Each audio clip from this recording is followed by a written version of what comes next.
It was supposed to be a peaceful weekend. My uncle was in town, and we were finally getting the family together after months apart. Little did I know our quiet suburban block was about to witness the kind of clash you'd expect from a political thriller, only with a nosy neighbor named Karen playing the overzealous antagonist. And my uncle?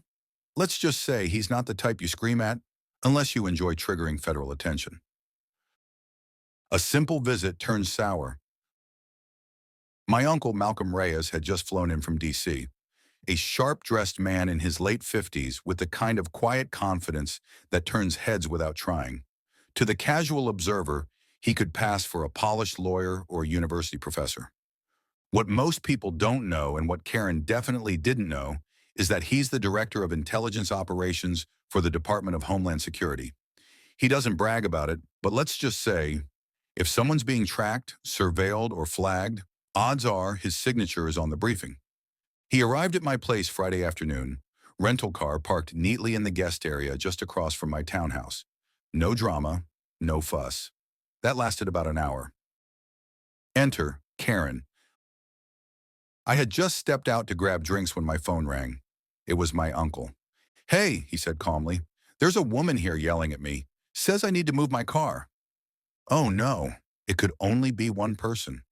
Sure enough, I pulled onto my street to find Karen, our self-declared HOA watchdog, red-faced and ranting at my uncle, who of course stood stoic with arms folded like he was observing a suspect. "You people think you can just park wherever you want?" she was shouting. "This is private property. Who are you even visiting?" My uncle responded evenly. "I'm visiting my niece." I parked in the designated guest space. Karen wasn't hearing it. "I've never seen you here before. I'm going to call the HOA and the police." Calm before the shutdown. I parked quickly and approached. "Karen, that's my uncle."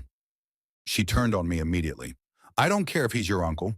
He doesn't have the right to just roll in like this. People think they can get away with anything." At that moment, my uncle gently reached into his wallet, pulled out a slim badge case, and flipped it open. "Ma'am," he said, "I'm Director Malcolm Reyes, DHS.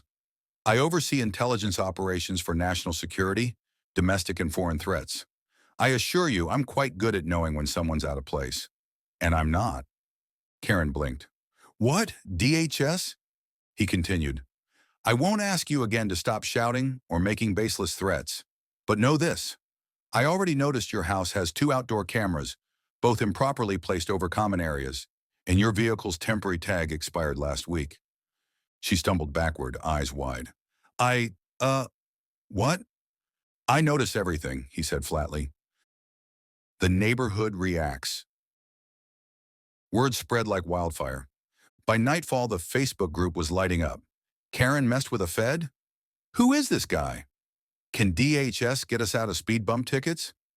The HOA sent us an apologetic email the next morning, emphasizing they had not instructed Karen to act on their behalf, and that resident conduct complaints are under review.